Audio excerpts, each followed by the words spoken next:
Hi ಸ್ನೇಹಿತರೆ, ಎಲ್ಲರಿಗೂ ನಮಸ್ಕಾರ.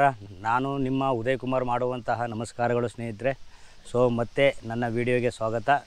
ನಾನು ಇವತ್ತು ಪುರಾಣ ಪ್ರಸಿದ್ಧವಾದಂತಹ ಅಭಯಪ್ರದಾಯಕ ಆಂಜನೇಯ ಸ್ವಾಮಿ ದೇವಸ್ಥಾನದ ಹತ್ತಿರ ಇದ್ದೀನಿ. ಇದು ಚಾಮರಾಜನಗರದಿಂದ ಸುಮಾರು 5 ಕಿಲೋಮೀಟರ್ ದೂರದಲ್ಲಿದೆ. ಇದೊಂದು ಇತಿಹಾಸ, ಪುರಾತನ ಚಾರಿತ್ರ್ಯಕ್ಕೆ ಹಿನ್ನೆಲೆ ಇರುವಂತಹ ಒಂದು ಪ್ರಸಿದ್ಧ ಕ್ಷೇತ್ರ. ಇದು ಬಂದು ಅಭಯಪ್ರದಾಯಕ ಆಂಜನೇಯ ಸ್ವಾಮಿ ದೇವಸ್ಥಾನ ಅಂತ ಹೇಳಿ. ಸೊ ಈ ಊರನ್ನು ಅರಳುಕೋಟೆ ಅಂತ ಕರೆಯಲಾಗುತ್ತೆ. ಬನ್ನಿ, ಇವತ್ತು ಅಭಯಪ್ರದಾಯಕ ಆಂಜನೇಯ ಸ್ವಾಮಿ ದೇವಸ್ಥಾನವನ್ನು ದರ್ಶನವನ್ನು ಮಾಡೋಣ. ನಾ ಬಂದಿರುವಂಥದ್ದು ಅಜ್ಜಿ, ನಿಮ್ಮ ಹೆಸರೇನು? ರಾಜಮ್ಮ ಅಂತನಾ? ಇಲ್ಲಿ ಹೂ ಮಾರೋದಾ? ಹೌದಾ? ಹೌದಾ ಸ್ನೇಹಿತರೆ, ಇನ್ನೊಮ್ಮೆ ನಿಮಗೆ ಅಭಯಪ್ರದಾಯಕ ಆಂಜನೇಯ ಸ್ವಾಮಿ ದೇವಸ್ಥಾನಕ್ಕೆ ಸ್ವಾಗತ. ಸೊ ಇದು ಬಂದು ಪುರಾತನ ಮಹಾಭಾರತದ ಐತಿಹ್ಯ ಇರುವಂತಹ ಬಬ್ರುವಾಹನನ ಜನ್ಮಸ್ಥಳ ಅಂತ ಹೇಳಲಾಗುತ್ತದೆ. ಹಾಗಾಗಿ ಇದು ಚಿತ್ರಾಂಗದೆಯ ತವರೂರು ಅಂತಲೂ ಕೂಡ ಹೇಳಲಾಗುತ್ತದೆ. ಸೊ ಇವತ್ತು ಅಂತಹ ಪ್ರಸಿದ್ಧ ಸ್ಥಳಕ್ಕೆ ನಾನು ಬಂದಿದ್ದೀನಿ. ಬನ್ನಿ, ನಿಮ್ಮೆಲ್ಲರಿಗೂ ಕೂಡ ಸುಸ್ವಾಗತ.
ಸ್ನೇಹಿತರೆ, ನೋಡ್ತಾ ಇದ್ದೀರಲ್ಲ, ಇದರ ಹಿಂದೆ ಒಳಗಡೆ ಪ್ರವೇಶವಿಲ್ಲ.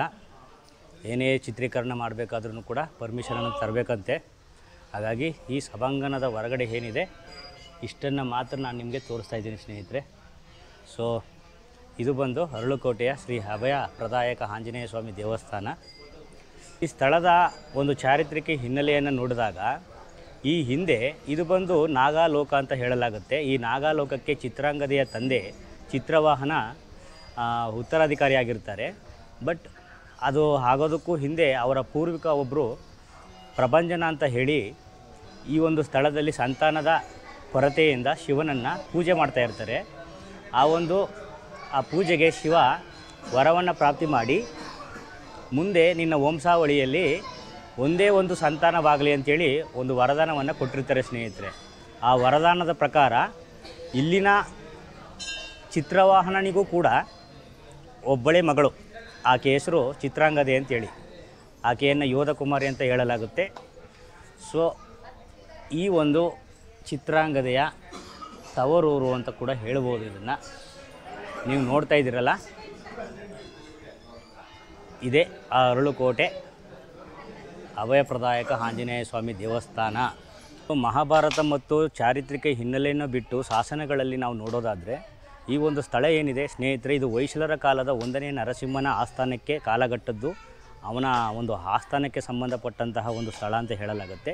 ಸೊ ಇಲ್ಲಿಂದ 335 ಮೀಟರಲ್ಲಿ ಇರುವಂತಹ ಜನಾರ್ದನ ಸ್ವಾಮಿ ದೇವಸ್ಥಾನ ಏನಿದೆ, ಆ ಒಂದು ಜನಾರ್ದನ ಸ್ವಾಮಿಯ ದೇವಸ್ಥಾನದ ಹತ್ತಿರದ ಶಾಸನದ ಉಲ್ಲೇಖದ ಪ್ರಕಾರ ಈ ಒಂದು ಪ್ರದೇಶವನ್ನು ಹಿಂದೆ ಅಟ್ಟಲೂರು ಕೇರಳಾಂತಕ ಚತುರ್ವೇದಿ ಮಂಗಲ ಅಂತ ಕರೆಯಲಾಗ್ತಾ ಇತ್ತಂತೆ.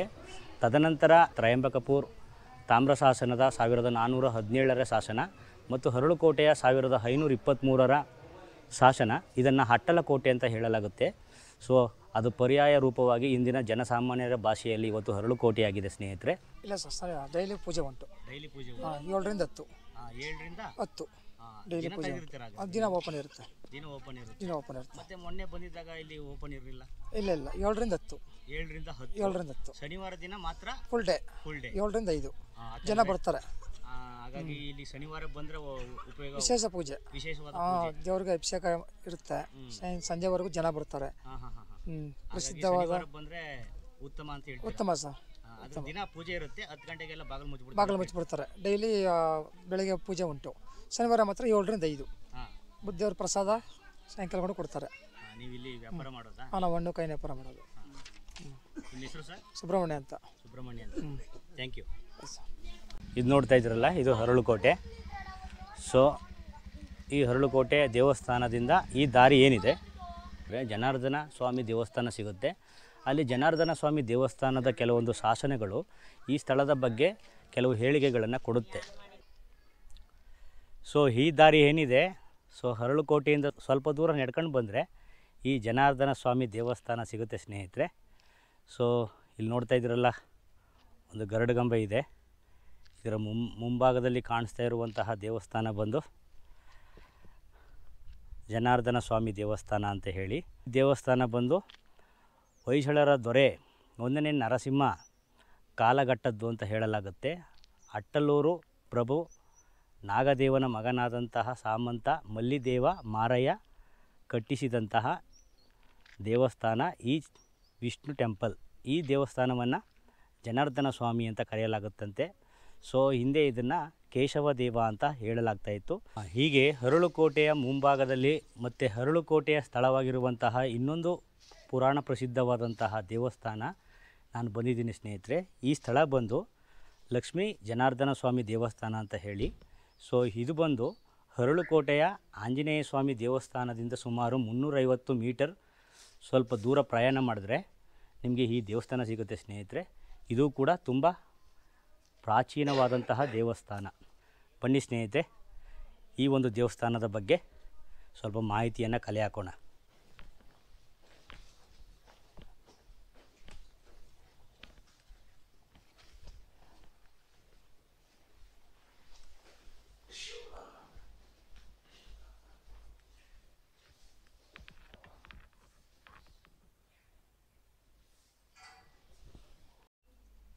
ಇದು ಜನಾರ್ದನ ಸ್ವಾಮಿ ಮೂಲ ದೇವರು.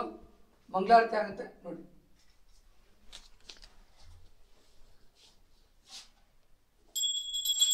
ಓಂ ನಾರಾಯಣಾಯ ವಿದ್ಮಹೇ ವಾಸುದೇವಾಯ ಧೀಮಹಿ ತನ್ನೋ ವಿಷ್ಣು ಪ್ರಚೋದಯಾತ್. ಮಹಾಲಕ್ಷ್ಮೀ ಚ ವಿದ್ಮಹೇ ವಿಷ್ಣುಪತ್ನಿ ಚ ಧೀಮಹಿ ತನ್ನೋ ಲಕ್ಷ್ಮೀ ಪ್ರಚೋದಯಾತ್. ಕಲ್ಯಾಣಾತ್ಮದಗಾತ್ರಾಯ ಕಾಮಿತಾರ್ಥಪ್ರದಾಯಿನಿ ಶ್ರೀಮತ್ ವೆಂಕಟನಾಥಾಯ ಶ್ರೀಮಾತಾಯ ತೇ ನಮಃ.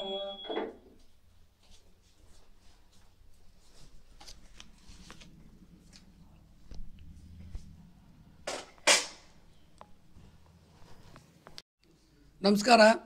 ಈಗ ತಾವು ನೋಡ್ತಾ ಇರತಕ್ಕಂಥ ದೇವಸ್ಥಾನ ಹರಳುಕೋಟೆ ಅಂತೇಳಿ. ಇದು ಸುಮಾರು ಕ್ರಿಸ್ತಪೂರ್ವ 1167 ಇಸ್ವಿಯಲ್ಲಿ ಇರತಕ್ಕಂಥ ದೇವಸ್ಥಾನ. ಸುಮಾರು 950 ವರ್ಷ ಉಳ್ಳಂಥ ದೇವಸ್ಥಾನ ಇದು. ಈ ದೇವಸ್ಥಾನದ ವಿಶೇಷ ಏನು ಅಂತ ಹೇಳಿದ್ರೆ, ಎಲ್ಲ ದೇವಾಲಯಗಳು ಉತ್ತರಾಮುಖವಾಗಿ ಪೂರ್ವಾಮುಖವಾಗಿರ್ತದೆ. ಈ ಜನಾರ್ದನ ಸ್ವಾಮಿ ದೇವಸ್ಥಾನ ಪಶ್ಚಿಮಾಮುಖವಾಗಿದೆ. ಸೂರ್ಯ ಮುಳುಗಬೇಕಾದ್ರೆ ಕಿರಣ ಎಲ್ಲ ಒಂದು ಸ್ವಾಮಿ ಪಾದಕ್ಕೆ ಬೀಳುತ್ತೆ. ಸುಮಾರು 4-5 ಗಂಟೆ ಸಮಯದಲ್ಲಿ ಕಿರಣ ಬಂದು ಪಾದಕ್ಕೆ ಬೀಳೋದನ್ನ ತಾವು ನೋಡ್ಬೋದು. 6 ಬಾಗಿಲಿದೆ ದೇವಸ್ಥಾನಕ್ಕೆ. ಮತ್ತು ಇದು ನೆಲಮಾಳಿಗೆ ಅಂತೇಳಿ ಸುರಂಗ ಮಾರ್ಗ. ಹಿಂದೆ ಸಂಚಾರ ಮಾಡೋಕ್ಕೋಸ್ಕರವಾಗಿ ಸುಮಾರು 7 ಕಿಲೋಮೀಟ್ರ್ ಒಂದು ಈಶ್ವರನ ದೇವಾಲಯ ಬರುತ್ತೆ. ಅಲ್ಲಿಗೆ ಸಂಚಾರ ಮಾಡ್ತಾಯಿದ್ರು ಅಂತೇಳಿ ಒಂದು ವಿಶೇಷ. ಏನಪ್ಪ ಇದು ಮಣಿಪುರ ಅಂತ ಹೇಳಿದ್ರೆ, ಹಿಂದೆ ಚಿತ್ರಾಂಗದೆ ಉಲೂಚಿ ಅವರೆಲ್ಲ ಇದ್ದಂಥ ಸ್ಥಳ ಅಂತ ಒಂದು ಉಲ್ಲೇಖ ಇದೆ. ಮತ್ತು ಎದುರುಗಡೆ ನೀವು ನೋಡ್ತಕ್ಕಂಥ ಒಂದು ಗರುಡಗಂಬ ಸುಮಾರು 43 ಅಡಿ ಗರುಡಗಂಬ ಇದು. ಇದು ಅರ್ಜುನ ಕುದುರೆ ಕಟ್ಟಾಗ್ತಾ ಅಂತ ಇಲ್ಲಿ ಒಂದು ಪ್ರತೀತಿ ಇದೆ. ಮತ್ತು ಇಲ್ಲಿ ಚಿನ್ನ ಮುತ್ತು ರತ್ನ ಎಲ್ಲ ಹೂತಿಟ್ಬಿಟ್ರಂತೆ ಆ ಕಾಲದಲ್ಲಿ. ಎಲ್ಲ ಕಾಡೆಲ್ಲ ಬೆಳ್ಕೊಳ್ಳೋದು ಶುರು ಆದಾಗ ದನಗಿನ ಮೈಸಾಗಿ ಬಂದಾಗ ಎಷ್ಟೋ ಜನಕ್ಕೆ ಮಳೆ ನೀರು ಕರಗೋಗ್ಬಿಟ್ಟು ಚಿನ್ನ ಮತ್ತು ರತ್ನ ಬಿಸಿಲಿಗೆ ಹೊಳಿತಾ ಇತ್ತಂತೆ. ಆಗ ಜನ ಏನು ಮಾಡಿದ್ರು, ಮಳೆ ಬಂತು ಅಂದರೆ ಕೋಟೆಗೋಣ ಹರಳು ಸಿಗುತ್ತೆ ಬಿಟ್ಟು ಆಡು ಭಾಷೆಯಲ್ಲಿ ಹರಳೈನ ಕೋಟೆ ಅಂತ ಹರಳುಕೋಟೆ ಅಂತ ಮಾಡ್ಕೊಂಬಿಟ್ರು. ಬಟ್ ಮಣಿಪುರ ಚಿತ್ರಾಂಗದ ಉಲಿಸಿ ಇದ್ದರು ಅಂತ ಒಂದು ಪ್ರತೀತಿ ಇದೆ ಇಲ್ಲಿ. ಆದರೆ ಜನದ ಬಾಯಲ್ಲಿ ಇವತ್ತು ಹರಳುಕೋಟೆ ಅಂತೇಳಿ ಮುಂದ್ಗಡೆ ಆಂಜನೇಯ ಸ್ವಾಮಿ, ಇದು ಜನಾರ್ದನ ಸ್ವಾಮಿ, ಇವೆರಡು ದೇವಸ್ಥಾನ ಭಾಳ ವಿಶೇಷವಾದದ್ದು. ಊರು ಬಾಗಿಲು ಈ ಕಡೆ ಇದೆ, ಇಲ್ಲಿ ಮುಗಿಸ್ಕೊಂಡು ಆನಂತರ ಊರಿಗೆ ಹೋಗ್ತದೆ. ಈಗೆಲ್ಲ ಊರು ಬೆಳವಣಿಗೆ ಆಗಿದೆ. ಸರ್ಕಾರ ಮುದ್ರಾ ಇಲಾಖೆಗೆ ಸೇರಿದಂಥ ದೇವಸ್ಥಾನ. ಆದರೆ ಹಳೆಯ ಕಾಲದ ದೇವಸ್ಥಾನ ಎಲ್ಲೂ ನಿಮಗೊಂಚೂರು ಗಾಳಿ ಬೆಳಕು ಬರಲ್ಲ, ಭಾಳ ನಿಶಬ್ದತೆಯಿಂದ ಕೂಡಿರ್ತಕ್ಕಂಥ ದೇವಾಲಯ ಇದು. ನಮ್ಮ ಮನಸ್ಸಲ್ಲಿ ಏನು ಪ್ರಾರ್ಥನೆ ಇದೆ ಆ ಪ್ರಾರ್ಥನೆ ಈಡೇರಲಿ ಅಂತೇಳಿ ಮೋಕ್ಷಸ್ತು ಜನಾರ್ದನ ಅಂಥೇಳಿ ಜನಾರ್ದನ ಪ್ರಾರ್ಥನೆ ಮಾಡ್ತಾರೆ. ಮತ್ತು ಜನಗಳು ಬಂದು ಮಕ್ಕಳಾಗದೆ ತೋರೋ ಸಂತಾನ ಕೊಡಪ್ಪ ಅಂತೇಳಿ ವಿಷ್ಣು ಕೇಳ್ಕೊತಾನೆ. ಮತ್ತು ಅಕಸ್ಮಾತ್ ಯಾರಿಗೆ ಆರೋಗ್ಯ ತೊಂದರೆ ಆಗಿತ್ತು ಅಂತಂದರೆ ವಿಷ್ಣು ಪೂಜೆ ಮಾಡಿಸಿ, ವಿಷ್ಣು ಸಹಸ್ರನಾಮ ಮಾಡಿಸಿ ಆರೋಗ್ಯ ಕೊಡಪ್ಪ ಅಂತೇಳಿ ವಿಷ್ಣು ಪ್ರಾರ್ಥನೆ ಮಾಡ್ತಾರೆ. ಮತ್ತು ಪ್ರತಿದಿನ ಪೂಜೆ ನಡೆಯುತ್ತೆ ಬೆಳಗ್ಗೆ 6 ಗಂಟೆಯಿಂದ 8 ಗಂಟೆವರೆಗೆ. ಪ್ರತಿ ಶನಿವಾರ ಬೆಳಗ್ಗೆ 7 ಗಂಟೆಯಿಂದ ಸಂಜೆ 5:30ವರೆಗೂ ಇರುತ್ತೆ. ಮತ್ತು ವಿಶೇಷವಾದಂಥ ಶ್ರಾವಣ ಮಾಸದಲ್ಲಿ ರಾತ್ರಿ 9 ಗಂಟೆವರೆಗೂ ದೇವಾಲಯ ತೆಗೆದಿರುತ್ತೆ. ಇನ್ನಿತರ ವಿಶೇಷವಾದಂಥ ದಿವಸಗಳಲ್ಲಿ ನಾವು ದೇವಸ್ಥಾನ ತೆಗೆದಿರ್ತೀವಿ. ಆದರೆ ಚಾಮರಾಜನಗರದಿಂದ 5 ಕಿಲೋಮೀಟ್ರ್ ಇದೆ. ಸಂಚಾರ ಇಲ್ಲದೆ ಇರತಕ್ಕಂಥ ಒಂದು ಕಾಡಲ್ಲಿರ್ತಕ್ಕಂಥ ದೇವಸ್ಥಾನ. ನಾಡಲ್ಲಿ ಬೇಕಾದಷ್ಟು ದೇವಸ್ಥಾನ ಇರುತ್ತೆ. ಕಾಡಲ್ಲೇ ಯಾಕೆ ಇಷ್ಟಪಟ್ಟ ದೇವರು ಅಂದರೆ ಆ ಪ್ರಕೃತಿ ಇದಕ್ಕೋಸ್ಕರವಾಗಿ ವಿಷ್ಣುಗೆ ಗೋಗಳ ಶಬ್ದ ಮತ್ತು ಗಿಳಿ ಪಕ್ಷಿಗಳ ಶಬ್ದಗಳ ತುಂಬ ವಿಶೇಷವಾದಂಥದ್ದು. ಅದಕ್ಕೋಸ್ಕರ ಕೆಲವು ದೇವಸ್ಥಾನಗಳು ಕಾಡಲ್ಲೇ ಇರುತ್ತೆ. ಪ್ರಕೃತಿ ಪ್ರಿಯ, ಅದರಿಂದ ಪ್ರಕೃತಿಲೇ ಭಗವಂತ ಇರಬೇಕು ಅಂತೇಳಿ ಆ ಕಾಲದಲ್ಲಿ ಋಷಿಮುನಿಗಳು, ಮಹಾರಾಜ ಕಟ್ಟಿದರೆ ತುಂಬ ದೊಡ್ಡ ದೊಡ್ಡ ದೇವಾಲಯ ಕಟ್ತಾನೆ. ಋಷಿಮುನಿಗಳು ಕಟ್ಟಿದ್ರೆ ಈ ಥರ ಚಿಕ್ಕ ದೇವಾಲಯ. ತಲೆ ಬಗ್ಸಿ ದೊಡ್ಡವ್ರು ಕಂಡ್ರೆ ನಾವು ತಲೆ ಬಗ್ಸಿ ಹೇಗೆ ಬರ್ತೀವೋ ಅದೇ ಥರ ದೇವಾಲಯ ಬಂದು ತುಂಬ ಕುಳ್ಳಲ್ಲಿದೆ. ಕುಳ್ಳಲ್ಲಿ ತಲೆ ಬಗ್ಸಿ ಭಗವಂತನ ದರ್ಶನ ಮಾಡಿ ಅವ್ರು ಇಷ್ಟಾರ್ಥ ಸಲ್ಲಿಸ್ತೀವಿ ಅಂತೇಳಿ ಪ್ರಾರ್ಥನೆ ಮಾಡ್ಕೋತೀನಿ. ಭಗವಂತ ಜನಾರ್ದನ ಎಲ್ಲರಿಗೂ ಒಳ್ಳೇದು ಮಾಡಲಿ ಅಂತೇಳಿ ಕೇಳ್ಕೊತೀನಿ. ನಾನು ಒಂದು ಇತಿಹಾಸ ಪ್ರಸಿದ್ಧವಾದಂತಹ ಚಾರಿತ್ರಿಕ ಹಿನ್ನೆಲೆ ಇರುವಂತಹ ಒಂದು ದೇವಸ್ಥಾನಕ್ಕೆ ಬಂದಿದ್ದೆ. ಸೊ ಲಕ್ಷ್ಮೀ ಜನಾರ್ದನ ಸ್ವಾಮಿ ದೇವಸ್ಥಾನ ಅಂತ ಏನಿದೆ, ಸೊ ಆ ಸನ್ನಿಧಾನದಲ್ಲಿ ಇವತ್ತು ನಾನಿದ್ದೀನಿ. ಸೊ ನೀವು ಮಹಾಲಕ್ಷ್ಮಿ ಅಮ್ಮನವರ ದರ್ಶನವನ್ನು ನೋಡ್ತಾ ಇದ್ದೀರ ಸ್ನೇಹಿತರೆ. ನೀವು ಅಲ್ಲಿ ನೋಡ್ತಾ ಇರೋದು ಲಕ್ಷ್ಮೀ ಜನಾರ್ದನ ಸ್ವಾಮಿ ದೇವಸ್ಥಾನ ಅಂತ. ಒಂದು ಸ್ವಲ್ಪ ದೂರ ನೀವು ಈ ಕಡೆ ಸ್ವಲ್ಪ ಬಂದರೆ, ಸೊ ಇಲ್ಲಿ ನೋಡ್ತಾ ಇರೋದು ವೀರಭದ್ರ ಸ್ವಾಮಿ ದೇವಸ್ಥಾನವೂ ಕೂಡ ಇದೆ. ಬನ್ನಿ, ಇದೊಂದು ಈ ಒಂದು ಮೂಲೆಯಲ್ಲಿ ಇರೋದ್ರಿಂದ ಗೊತ್ತಾಗ್ತಾ ಇಲ್ಲ, ಇದನ್ನು ಕೂಡ ನಾನು ನಿಮಗೆ ತೋರಿಸ್ತೀನಿ. ಇದು ಬಂದು ವೀರಭದ್ರ ಸ್ವಾಮಿ ದೇವಸ್ಥಾನ.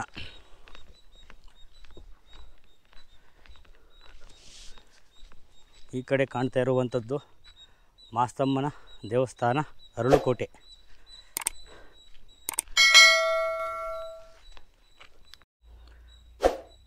ಸ್ನೇಹಿತರೆ, ಇದು ಯಾವ್ದು ನೋಡ್ತಾ ಇದ್ದೀರಲ್ಲ, ಈ ಒಂದು ದೇವಸ್ಥಾನ ಬಂದು ವೀರಭದ್ರೇಶ್ವರ ಸ್ವಾಮಿ ದೇವಸ್ಥಾನ ಅಂತ ಹೇಳಿ. ಸೊ ಹಿಂದೆ ಕೃಷ್ಣದೇವರಾಯನ ಆಳ್ವಿಕೆಯಲ್ಲಿದ್ದಂತಹ ರಾಜ್ಯಪಾಲ ಗೋವಿಂದರಾಜನ ಅನುಮತಿಯೊಂದಿಗೆ ಎಡೆಯಾರ್ ಮೊದಲಿಯಾರ್ ಮಾಗನಿಕಾರ ಅನ್ನೋರು ಈ ವೀರಭದ್ರೇಶ್ವರ ಸ್ವಾಮಿ ದೇವಸ್ಥಾನವನ್ನು ನಿರ್ಮಾಣ ಮಾಡಿದ್ರು ಅಂತ ಹೇಳಲಾಗುತ್ತೆ. ಸೊ ಇದು ಅರಳುಕೋಟೆಯಲ್ಲಿರುವಂತಹ ಇನ್ನೊಂದು ಪ್ರಮುಖವಾದಂತಹ ವೀರಭದ್ರ ಸ್ವಾಮಿ ದೇವಸ್ಥಾನ. ಸೊ ಲಕ್ಷ್ಮೀ ಜನಾರ್ದನ ಸ್ವಾಮಿಯ ದೇವಸ್ಥಾನದಿಂದ ಅಣತಿ ದೂರದಲ್ಲಿರುವಂತಹ ಶ್ರೀ ವೀರಭದ್ರೇಶ್ವರ ಸ್ವಾಮಿ ದೇವಸ್ಥಾನ. ಸ್ನೇಹಿತರೆ, ಇದು ನೋಡ್ತಾ ಇದ್ದೀರಲ್ಲ, ಇದು ಬಂದು ಸ್ವಾಮಿ ವೀರಭದ್ರೇಶ್ವರನ ಒಂದು ವಿಗ್ರಹ. ಸೊ ಹಿಂದೆ ಕೃಷ್ಣದೇವರಾಯನ ಆಳ್ವಿಕೆಯ ರಾಜ್ಯಪಾಲನಾಗಿದ್ದಂತಹ ಗೋವಿಂದರಾಜನ ಅನುಮತಿಯೊಂದಿಗೆ ಎಡೆಯಾರ್ ಮೊದಲಿಯಾರ್ ಮಾಗನಿಕಾರ ಅನ್ನೋರು ಈ ವೀರಭದ್ರ ಸ್ವಾಮಿ ದೇವಸ್ಥಾನವನ್ನು ನಿರ್ಮಾಣ ಮಾಡಿದ್ರು ಅಂತ ಹೇಳಿಕೆಯಲ್ಲಿ ಗೊತ್ತಾಗುತ್ತೆ. ಸರ್, ಇದ್ರ ಬಗ್ಗೆ ನಿಮ್ಮ ಅಭಿಪ್ರಾಯ ಏನು? ಅದು ನಿಜನಾ ಸುಳ್ಳ ಸರ್? ಅದು ಇಲ್ಲ ಸರ್, ಈ ಹೇಳ್ತಾ ಇರೋ ಹೇಳಿಕೆ ಕರೆಕ್ಟಾಗಿದೆ. ಹಾಂ, ಚೋಳರ ಕಾಲದ್ದು. ಹಾಂ, ಆ ದೇವಸ್ಥಾನ ಪಟ್ಟಣ ಇದ್ದರಿಂದ ಪ್ರಳಯವಾದ ಮೇಲೆ ಇದನ್ನ ಸ್ಥಾಪನೆ ಮಾಡಿದ್ದಾರೆ. ಅರ್ಚಕರೇ, ಈ ದೇವಸ್ಥಾನ ದಿನನಿತ್ಯ ಪೂಜೆ ಇರುತ್ತಾ ಇಲ್ಲ ವಾರಕ್ಕೊಂದ್ಸಲ ಮಾಡ್ತೀರಾ ನೀವು? ಇಲ್ಲ ಸರ್, ಡೈಲಿ ಇರುತ್ತೆ. ಹಾಂ, ಡೈಲಿ ದಿನ ಪೂಜೆ ಇರುತ್ತಾ? ಡೈಲಿ ಮಾಡ್ಕೊಂಡು ಹೊರಡ್ತೀವಿ. ಹಾಂ, ಅಂದರೆ ಯಾರೋ ಬರ್ತಾ ಇಲ್ಲ. ಹಾಂ, ದಿನ ಪೂಜೆ ಇರುತ್ತೆ. ಡೈಲಿ ಪೂಜೆ ಇರುತ್ತೆ. ಬೆಳಗ್ಗೆ ಯಾವ ಟೈಮ್ ಆದರೂ ಒಂದು ಟೈಮ್ ಬಂದು ಮಾಡ್ಕೊಂಡು ಹೊರಟೋಗ್ತೀವಿ. ಆಯಿತು. ಈ ಶನಿವಾರ ಮಾತ್ರ ಸಾಯಂಕಾಲ ಒಂದು 4 ಗಂಟೆ ಗಂಟು ಇರ್ತೀವಿ. ಏಕೆಂದರೆ ಎಲ್ಲ ದೇವಸ್ಥಾನಗಳು ದೇವಾಲಯಗಳು ತೆಗಿತಾ ಇರ್ತಾರೆ, ಅದರಿಂದ ಭಕ್ತರು ಬರ್ತಾರೆ. ದಿನ ಬೆಳಗ್ಗೆ ಎಷ್ಟೊತ್ತಿಗೆ ಓಪನ್ ಮಾಡ್ತೀರಾ? ಒಂದು 7 ಗಂಟೆಯಿಂದ 8 ಗಂಟೆ ಆಗುತ್ತೆ ಸರ್. 7 ಗಂಟೆಯಿಂದ ಇಲ್ಲ 8 ಗಂಟೆಯಿಂದ ಸ್ಟಾರ್ಟ್ ಮಾಡ್ತೀವಿ. ಎಲ್ಲಿ ತನಕ ಬರ್ತಾರೆ. ಒಂದು 4 ಗಂಟೆ ಗಂಟು ಇರ್ತೀವಿ. ದಿನ ಇರುತ್ತೆ? ದಿನ ಇಲ್ಲ, ಶನಿವಾರ ಮಾತ್ರ. ಏಕೆಂದರೆ ದಿನನಿತ್ಯ ಬೆಳಗ್ಗೆ 7 ಗಂಟೆ 8 ಗಂಟೆ ಬಂದು ಪೂಜೆ ಮಾಡ್ಕೊಂಡು ಬಾಗಿಲ 1 ಅವರ್ ಮಾತ್ರ. ಅಲ್ಲಿ ಯಾರು ಭಕ್ತರು ಯಾರು ಬರಲ್ವ ಸರ್, ದೂರ ಡಿಸ್ಟೆನ್ಸ್ ಇದೆ, ಅದರಿಂದ ಮಾಡ್ಕೊಂಡು ಹೊರಟೋಗ್ತೀವಿ ಸರ್ ಅಷ್ಟೇ. ನನ್ನ ಹೆಸರು ಮಾದೇವ ಸ್ವಾಮಿ ಅಂತ ಸರ್.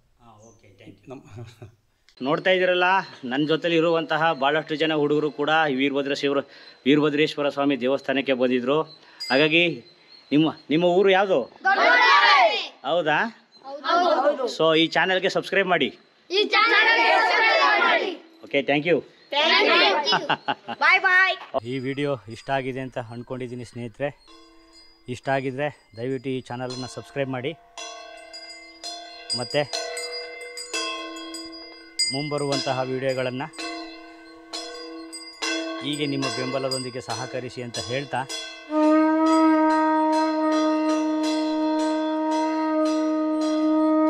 ಎಲ್ಲರಿಗೂ ಧನ್ಯವಾದಗಳು.